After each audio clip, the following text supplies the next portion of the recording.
This is Pathway to Recovery, an SA Lifeline Foundation podcast featuring hosts Tara McCausland, who is the SA Lifeline Executive Director, and Justin B., a sex addict living in long-term recovery. We have conversations with experts and individuals who understand the pathway to healing from sexual addiction and betrayal trauma, because we believe that recovering individuals leads to the healing of families. Hey friends, I'm excited to share this episode with you with guest expert Dan Drake, who gives so much great information about why qualified therapy, how to go about finding a qualified therapist. But before we jump into that, I did want to share a few save the dates with you. So first of all, coming up February 6th, we have something that we've never done. It'll be a vision cast and online fundraiser where we will actually do an auction for recovery items that have been donated, things like journals, art, surrender boxes. So you should be able to go to salifeline.org and register for that. Of course, it's free. It will be online on Zoom, and we hope to see you there so you can get a feel for what SA Lifeline is up to in 2024 and have an opportunity to support this great cause and link arms with us as we continue to work to recover individuals and heal families. Also, we have our annual SA Lifeline Women's Workshop coming up on April 19th and 20th in Mapleton, Utah. This is a great opportunity for a small-ish group of women to gather and to connect and learn and heal together from the effects of betrayal trauma. So again, that's April 19th and 20th. And if registration details are not up yet, they will be very soon. So great things coming up. And by the way, if you want a little email reminder about some of these things coming up, you can go to salifeline.org and sign up for our newsletter. And that will help you know when registration is available for upcoming events, etc. New blog posts and other recovery tools that we're making available.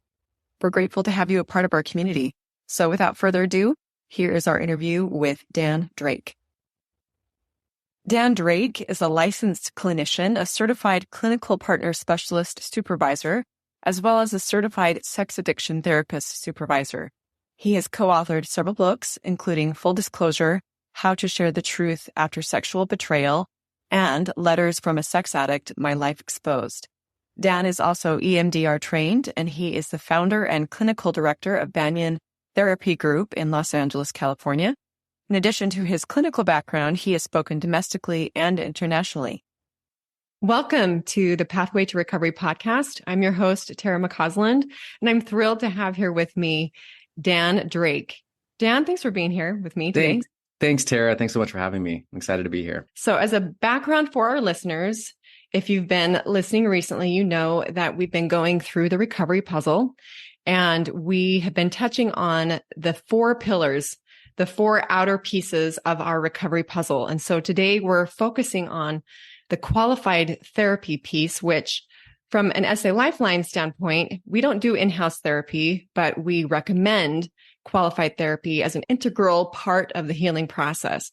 So today we'll talk about why qualified therapy, why it matters, how to find a qualified therapist, maybe what you ought to look for, and also how qualified therapy and 12-step work together really nicely to help people on their pathway to recovery. So, Dan, you ready? I'm ready as ever. I know this is huge, but I hope we can it's have a lot. I'm looking forward to it. A lot to cover. So the first question that I feel like is important to ask is, why is it important to find a therapist who has received specialized training in sexual addiction or betrayal trauma recovery?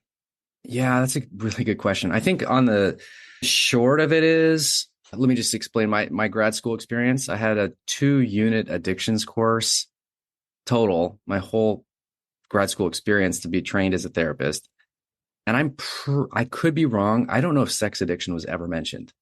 So in grad school, now I hope it's different now, but at least then you find people that have had, full training. And I know whether that's psychologists or master's level therapists, many people don't receive the training. Some do go on to get further training.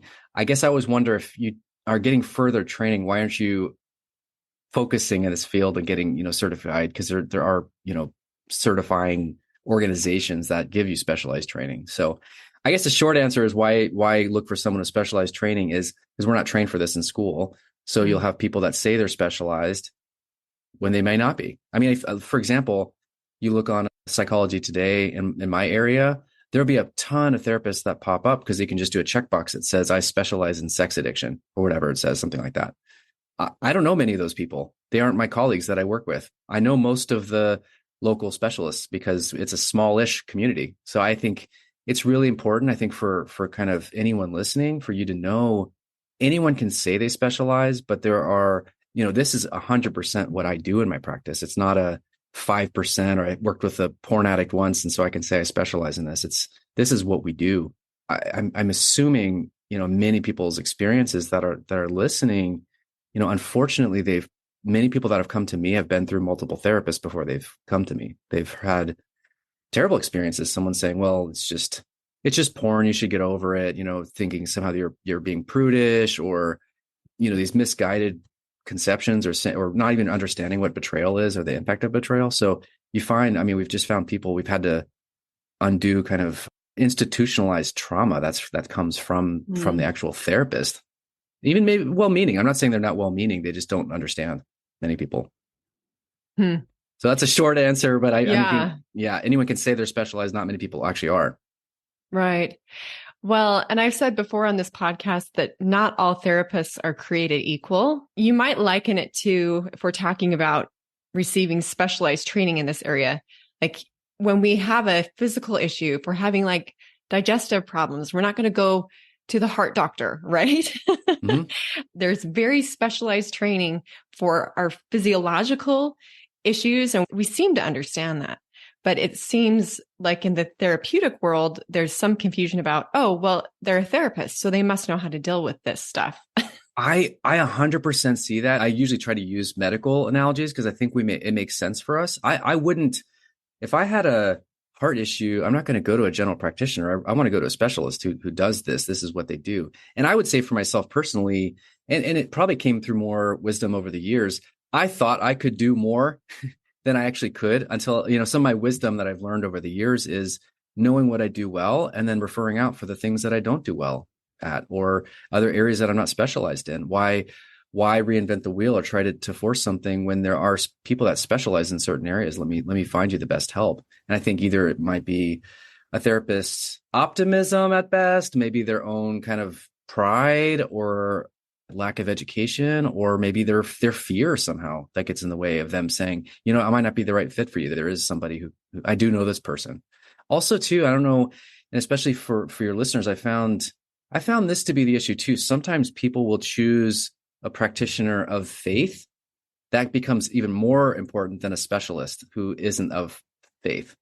And that's a trickier, bigger conversation, I understand. But I find sometimes, yes, of course, you want to have someone that respects your belief system, your morals, your values, of course. But sometimes there are people that, profess to be specialists in an area that really aren't. And they, even if they share the same faith, doesn't mean they're actually going to steer you in the right direction. So I understand that's a big, complicated issue. And I'm not suggesting it's either or. I mean, hopefully it can be both and, but I also see that being an issue for plenty of clients too. I really appreciate you bringing that up. Partly because in this world of like YouTube and Instagram influencers, it's amazing how people of a certain faith, they might, draw a certain audience because of their faith, and people will just kind of take what they have to say as just hard truth because they are of the same faith tradition. And then they put themselves out there as a specialist or as the authority on this subject. Yeah. We could probably talk for a while about that, but in one of our previous episodes, I just cautioned our listeners, like, go out, seek for good information, but really vet those people who are the big names, influencers who are saying, follow me because XYZ, and that might include because I believe the same things you do religiously. But even on that point, I as a therapist, even if someone shares even if they're part of the same faith tradition that I have, and maybe even the same congregation or whatever, I don't presume to think that we actually are talking about the same things. I still want to get to know. I mean, I still won't assume. Yes, sure, we might have a common language, we might understand things, Yeah. but even I don't know. I guess I still don't assume that we're all on the same page with all this stuff. And I love what you said. Clients are consumers. Clients should vet the therapist. You should vet your therapist. You should know, does this person ask the questions? You're interviewing them, and they're also interviewing you. Are you the right client for me? Or am I going to be the best fit for you? But I think there's this kind of, I don't know what you'd call it, interview process, I guess, where we can see, are we the right fit to work together? Just because you got a referral name or you're desperate, you don't have to go see that one person. You can see, maybe this isn't the right fit. Let me talk to somebody else. And I always say, especially after a betrayal, as a therapist, I've learned over the years that I can't and shouldn't expect trust right away from a client. I hope I'll show myself trustworthy. I'm pretty confident I will, but I never expect it, because why would I? People have been betrayed, or they've been wounded by other professionals in the past. So let me show myself trustworthy through my actions and through kind of my commitment and dedication. But hopefully that, I guess that goes to one of these pieces of humility. As much as you can, have some humility with a provider too. Well, the next question here, I think, as you had suggested, as you were answering the first question, you get a lot of people coming to you who have been through multiple therapists. And so how do you go about finding the right therapist? And what are some maybe this is a tough question for you to answer, but what are some red flags that the therapist that you're meeting with might not be the best fit for this particular issue? Yeah, good question. That is a big question. I mean, and I'll just refer people back to your website if they don't know. I mean, you have questions to ask your therapist, things to be thinking about. How do you vet, qualify your therapist? So there are some really good resources you have. So I'd follow those. You want to look at experience. So I think that's a good part. You talk about experience. Sure, you don't want to have someone new. That said, experience enough, even if they're specialized, you want to also know, how do I say this diplomatically? People that have been doing this for a long time may not be up with what's current. They may not understand. They may not be, like, for example, the field shifted, 10, 15 years ago from a co-addict model primarily to then we understand the impact of betrayal. So there could be codependency, co-addiction, but also there's this huge thing of betrayal and rupture. So if someone isn't really, they've just been doing the same thing for, multiple decades, they may not be interested in the current, shifts and learning. If you can get a sense maybe from their website, maybe it's not direct, but where are they with their kind of current thinking? Are they aligned with what's new in the field? For me personally, I want to keep growing. The day that I say I know everything and that I've got this all, please tell me to retire. I tell people because then I've stopped being helpful, because I the field shifts all the time. So we all want to know, are they continuing to learn and grow in this area? So experience helps.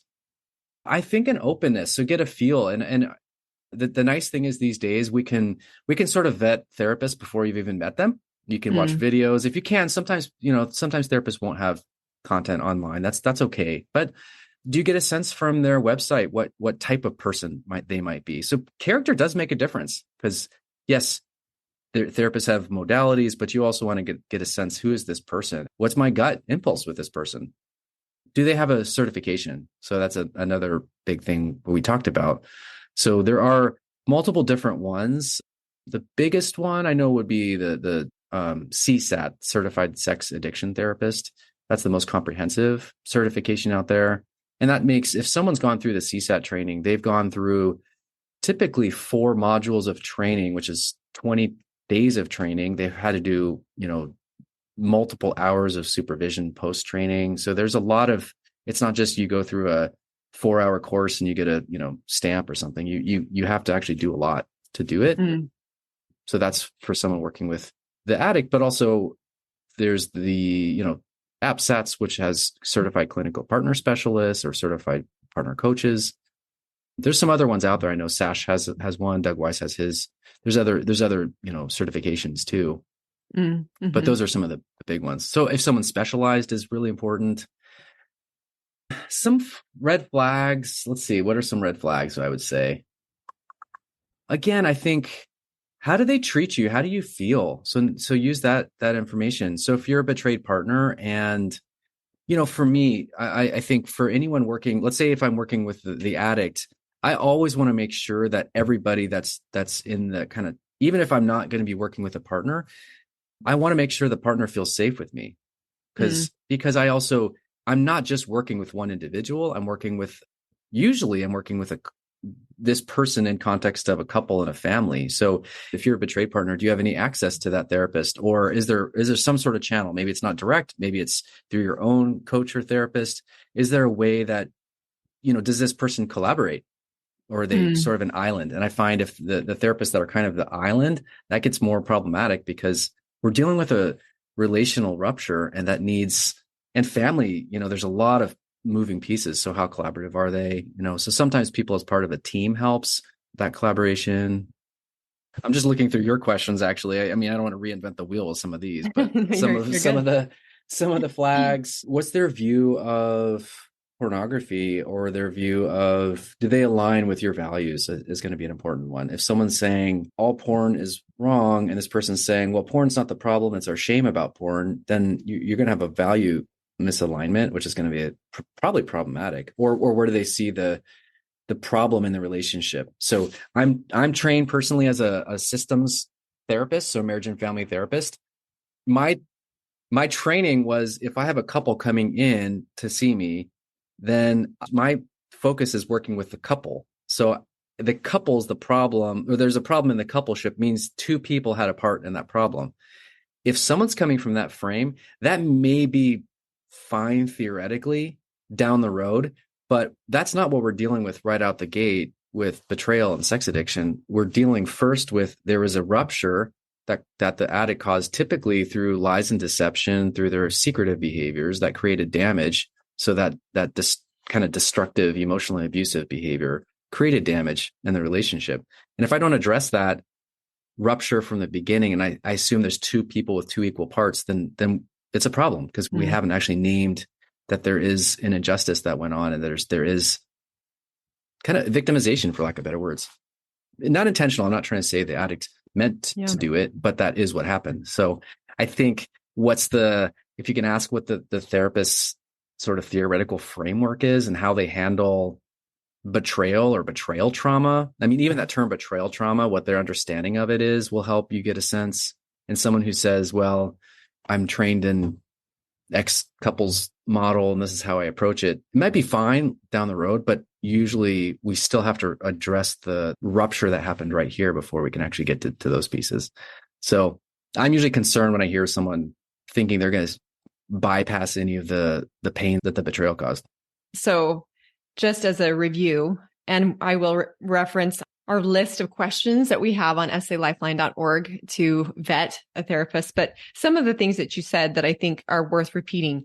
Someone that is up to date in the most recent research and development and understanding of sexual addiction and betrayal trauma is really helpful. I like also how you talked about, like, how do you feel? Use your feelings, your intuition as a barometer of, is this even a good fit? Do I even get along with this person? Right? Open to collaboration.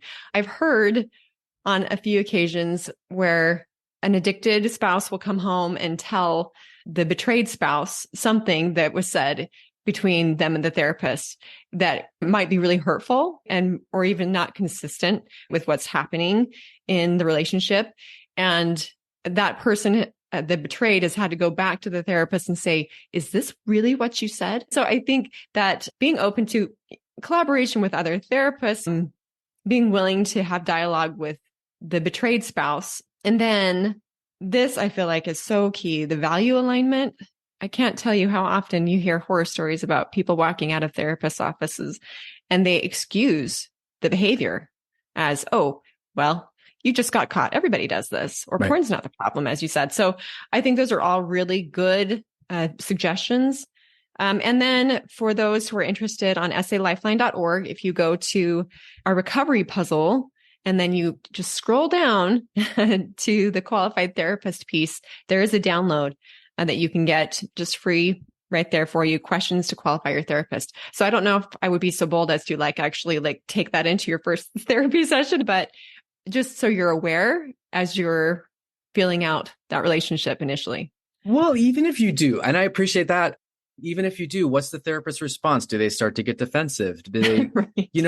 if someone brought that in, I would feel like, okay, is this an inquisition? Maybe. But the spirit of it, I'm like, okay, so if I can get to this person really wants to make sure that I'm safe. And so here it's safety, right? We're trying to find a safe fit that I can trust, who's actually going to help us move in the right direction. If I could get that spirit of it, that would help. I have had people come in with, even before meeting with me, they'll fire off like 5 questions. I wouldn't do it in email. It's worth seeing the response. I have had that come to me in email, and I'll respond. And I'm not offended. I just think it's like, okay, you're trying to vet me probably because, there's a lot of people that do harm out there. If you're seeking a specialist, and it's nothing against this organization, they just take a different stance. It's important to find a sex addiction therapist, not a sex therapist. So Yes. A certified sex addiction therapist, not a certified sex therapist. 100%. And I just have to say that. And again, I think sex therapists do amazing work, but what their goal is a little bit different than what my goal would be.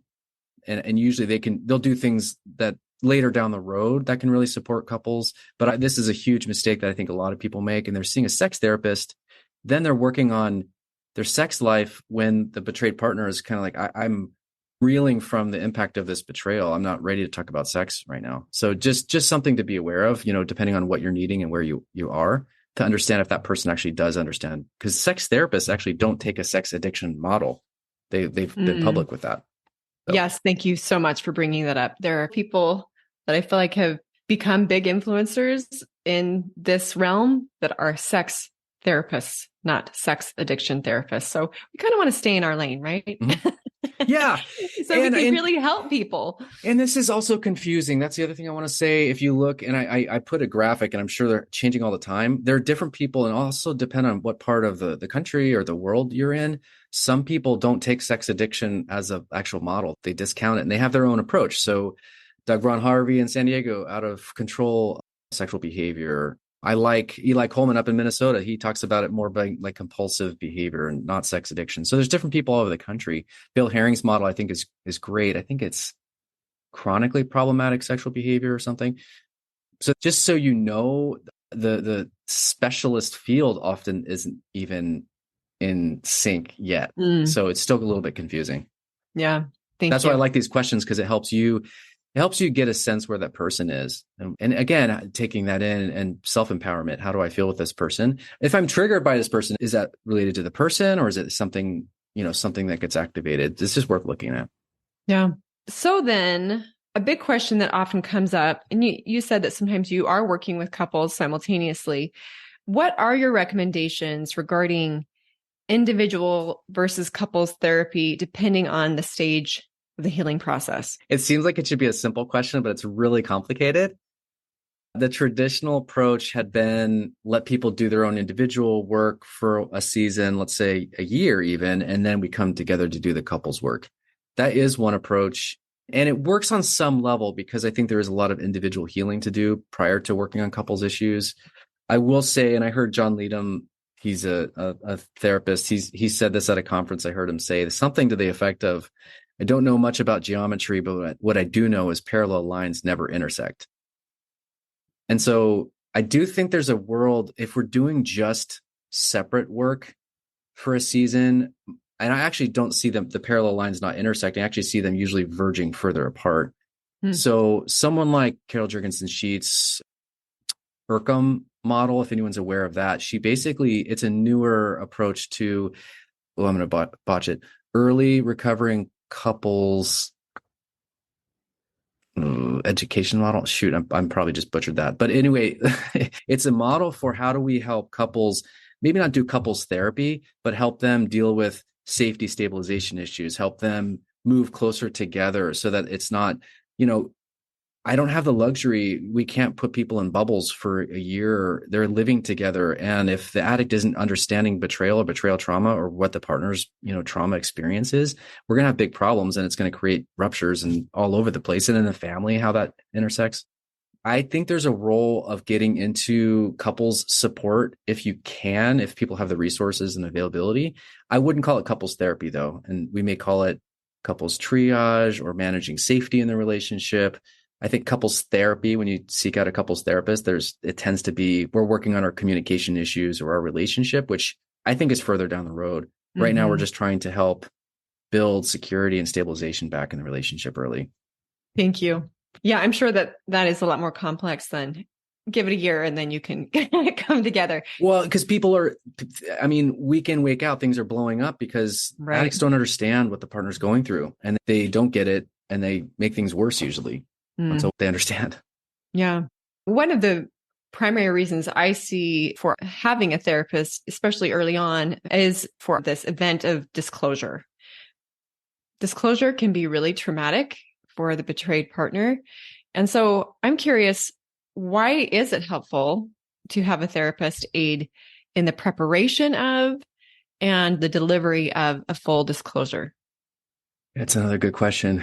Janice Caudle and I created some disclosure workbooks for couples. We didn't ever set out to do this much work on it, but we realized how poorly these things can go. And also we thought, it can get really expensive. My recommendation is to have two therapists, one prepare the partner, one prepare the addict or the disclosing person, which that can get expensive. We understand. So we created workbooks that could be used for people that, if they have a guide, maybe it's even a clergy member. And we're doing trainings, not just for therapists, but also for coaches and also for other professionals, because we understand disclosures don't just happen for those that can afford it in the therapy office. It can happen elsewhere. So that said, having a guide, a trained professional guide to help through, or a qualified therapist, usually I recommend that because one, if I'm preparing the addict, for example, it's to help that person, help him to share the whole truth.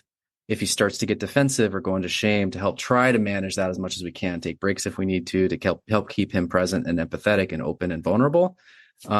So that part, and also on the partner side, it's to help the partner stay grounded and regulated, not dissociated, or, just really help support them. So we have advocates there.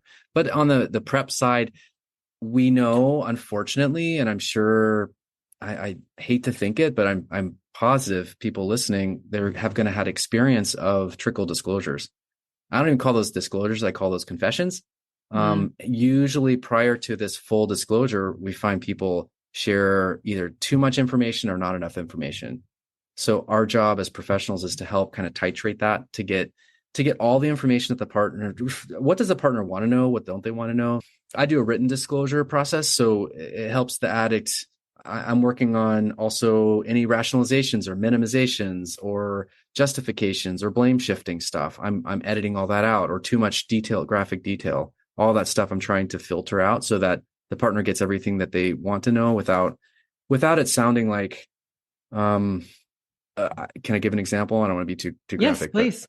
Yeah. Like I'll, in my first review of a document, I might have something like, in March of 2005, when you were 6 months pregnant, I blah, blah, blah, blah, blah, film the sexual act.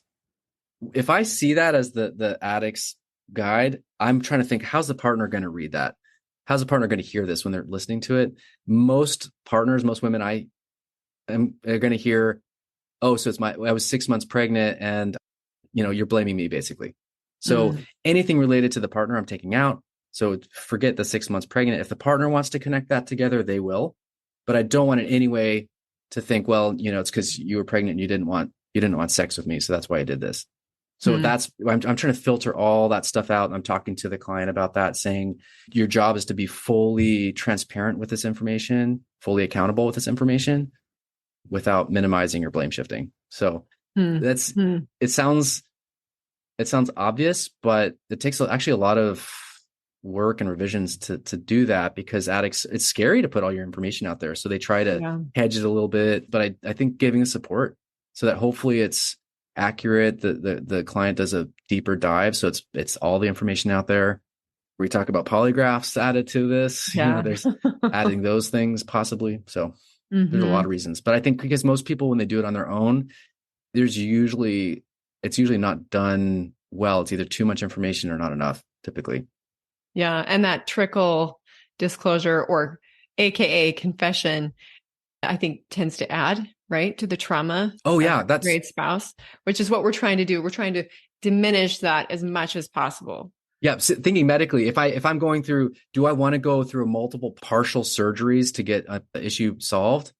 And then I heal up a little bit after that surgery, only to find out, no, there's more. We still have to go back in there and take out some more. And then, no, there's more, there's more, there's more. I mean, those things, we know any data that I've seen on disclosures, that's the most traumatizing form of disclosure, is the trickle down. Like, because we start to build, we think, okay, I finally have some security. This is the foundation. Oh, no, wait, my foundation crumbles again. There's not a foundation. There's more.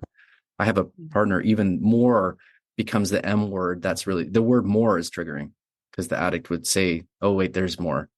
So even that word itself is now triggering. Or I have something to tell you. Yeah. Oh, right.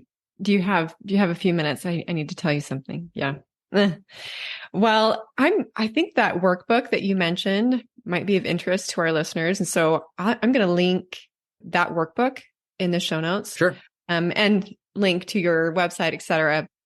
Thank you. Well, so maybe this is too broad of a question, because I'm sure that it's variable depending on the couple.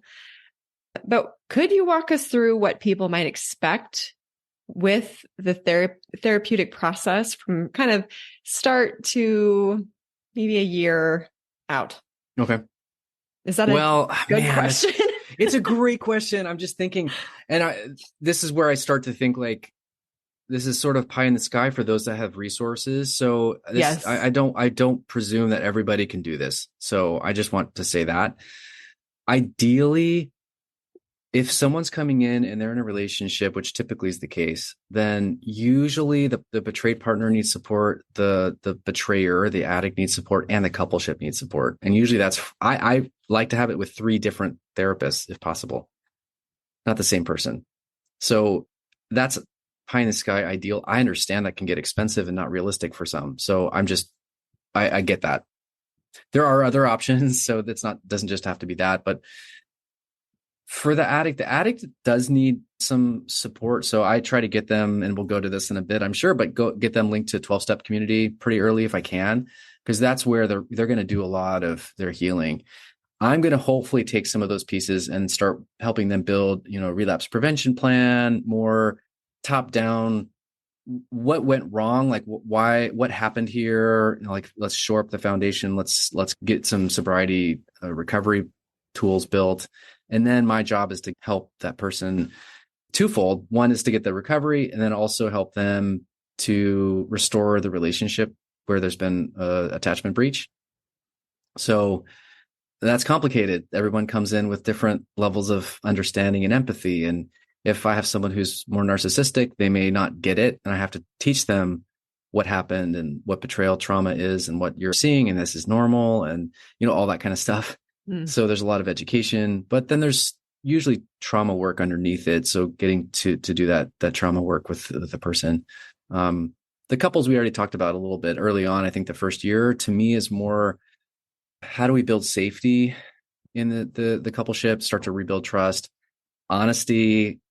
And I can share this too, if it's helpful. A new book I have is on the intimacy pyramid. It's a conception I thought of a while ago for disclosure, but I think it works with basically rebuilding, and there's 5 layers to it. So first, honesty. We're trying to rebuild honesty, then safety, then trust. After that, we rebuild vulnerability and intimacy on top of those 3 things. But I think the first year, I really want to focus on the bottom 3. So we got to rebuild honesty, some conception of truth and honesty, which is usually disclosure. I don't know how we rebuild anything if we don't know if it's the full truth that we're working with. Again, I wouldn't force a partner to do disclosure if she didn't want to, they didn't want to. But I really want to focus, how do we build and rebuild safety back in this relationship and trust? Those are the things I'm focused on. So boundaries would come in, have the partner, understand boundaries, the addict understand their own boundaries, and how do they build their own tools and support. That's super vague. We can go into way more detail if you want, but those are some of the things I'm thinking. No, I think that's helpful. Those 3 pieces as the foundation: the honesty, the safety, the trust that you're really working on. And certainly the boundaries that come in so that we can create safety, right? Because there are going to be patterns within that relationship where both people will feel unsafe. Obviously, you can't say, well, on week 1, we're going to be doing this, because we're working with living, breathing, evolving human beings. I'm curious what your thoughts are on what we ought to expect as far as how long couples who are doing their work, and of course we'll have setbacks, but doing their work, how long should they expect to be in the therapeutic process? So I will say this, and this number gets thrown around a lot. Pat Carnes, when he did his research, he was saying 3 to 5 years for couples. That's the kind of standard, what many people will say. My experience, though, I do think the addict needs something consistent. I don't know that the addict needs long-term therapy forever. I think that person, if they've done the work and they have built up a solid tool, I think that's where 12-step can come in and a community. So they don't need a therapist for the accountability support long-term, or even to kind of work through what's usually underneath the sexual behaviors is either trauma stuff. If they've worked through some of their trauma, maybe it doesn't have to be perfectly, but when are we ever done working through stuff? We can always benefit. But I think if they've gotten it and then they've established these tools for themselves and they're implementing it and they're working this stuff on their own with their team, I found partners kind of come and go. So they may not need as much ongoing. Maybe they need some support right now, and then they kind of do their thing, then come back. There's generally 3 phases, and that's what the APSATS model takes, is Judith Herman's 3 phases of healing. So the first is safety stabilization. We really want to focus on safety stabilization. Then the next big piece, and this is where a lot of couples stall, is remembrance and mourning, is that second phase. That's grief work, that's trauma work, that's integrating the pain. And that's where the addict also needs to start learning. It's not this, my story, my experience has really also had an impact and harmed my partner. So they need to be able to not only heal from their own stuff and the shame that their behaviors that they've had over their behaviors, they have to hold space for their partner and the partner's pain and grief. And then family pain and grief too. I think there's, depending on how much the kids know, where that discovery happened, and there's long-term stuff. But that's where I think a lot of couples get stalled along the way, is through the grief journey. So how long does that take? Man, I wish I could say some couples and families kind of progress quicker based on where they're at. Some take longer based on, what the needs are. I don't have a good number. I know the 3 to 5 years, but I find it's not like you wait 5 years and it's all bad, and then 5 years happens and that's all good. It's incremental. I think Any of this stuff, we're working day by day, and you'll see progress. And if you're not, that's another problem we need to address. But there should be some progress, maybe not perfectly, not linearly, but that there should be growth and healing, and we're moving through these phases. Yeah. And I think the main thing that causes me to ask that question is because I do think we often want the quick fix. We want the magic pill. We want this to be a fast process so we can get back to our normal life. And we hear that a lot in 12-step, like early attenders will be like, okay, how long do I have to do this? And so to help them understand, right now the pain is acute, and it's going to take some time to get out of that acute pain, that acute trauma. It will shift if you're doing your work, and you'll find that you don't get triggered as often, or when you do get triggered, you'll have the tools to move out of that. However, I think just in our day and age, our microwavable Amazon Prime culture, the length of time that it takes to really heal from, it's not just like a surgery and then you're done. This is over a period of time.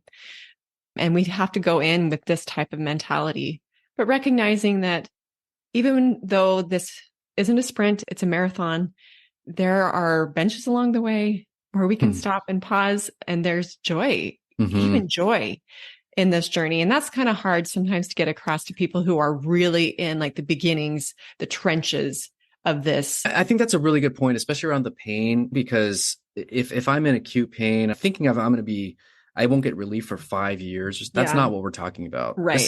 This is couples rebuilding to a new relationship, and hopefully one that is even stronger than they had before. Of course, It's not the same. So sometimes I use the word rebuild, and then I've had some partners say, we're not rebuilding, we're building. It's not even a it's a build. So that takes time. If your house burned down, you're not going to build it tomorrow. It's going to take some time. It's going to take a lot of time to rebuild, but it won't be this horrible pain and you won't get any relief. I certainly couldn't do this work if there wasn't hope for couples. I see the beauty of it. Couples that really work through this and forge a new relationship is pretty beautiful. But I think being very delicate with yourself, very compassionate, and giving yourself that space is really important. Yeah. Thank you.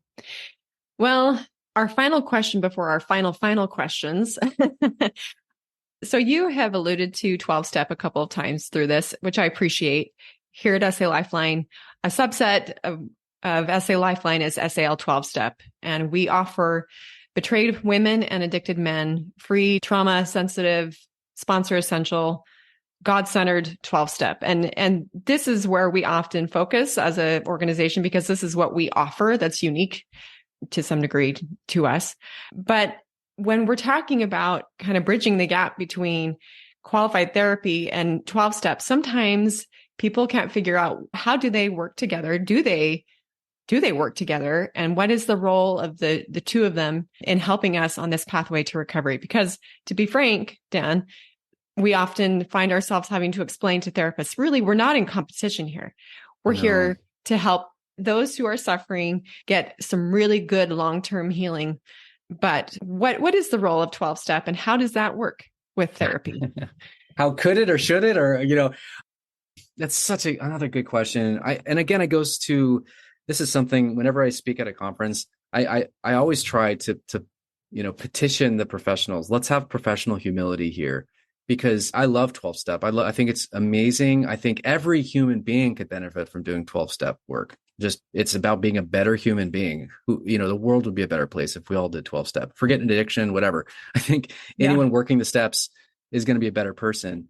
I've personally, it doesn't happen all the time, but I have collaborated directly with sponsors, with clients, because let's say, for example, around someone's 9th step amends, we may have differences of opinion in terms of, especially if that amends going to the betrayed partner.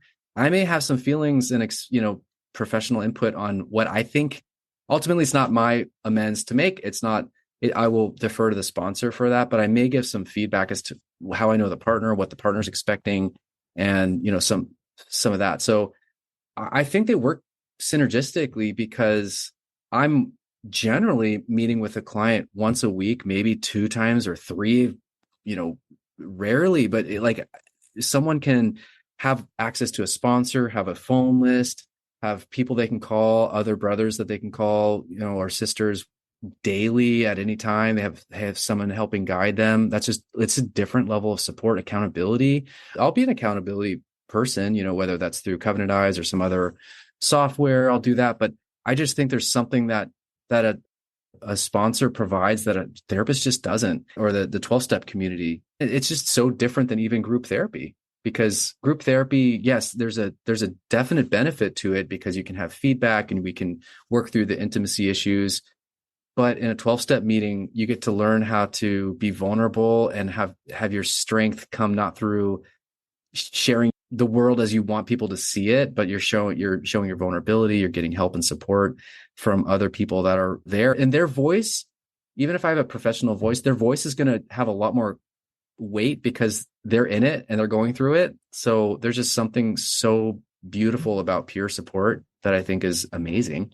And I don't think we work at cross purposes. And quite honestly, there's no way as a therapist that I can speak to someone the way that, a peer or a sponsor can. There's just a way they can get in there differently than I can. I don't think we're doing the same work. There is some potential crossover if the community is giving feedback in terms of what the person should do in their relationship, or, I think it's not so clean. There's crossover. But if we all have the spirit of we're trying to help this person heal, and we may have different, I'm going to call it advice. I don't want to call it, but for lack of better words, advice to give.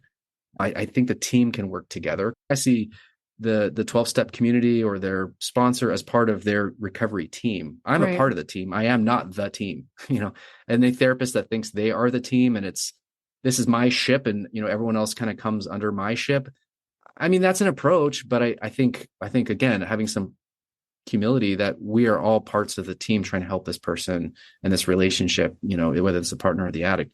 At the end of the day, then it's really making sure that the therapist, maybe they have the professional experience, but I think it's the whole team. Like I see sponsor, I see, accountability partners. I see we're all part of the same team. I'm not the team. I'm part of the team. So I think that's really a critical conception to keep in mind, because the 12-step community has so much more availability and it's like more cost effective, obviously. So there's a lot of resources and benefits you get from it, and the support you can get ongoing at, any time.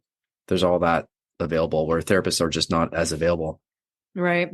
Perfect. Well, thank you. And yeah, I really like how you frame that we are on a team and that every person on that team plays a specific role and one can't replace the other.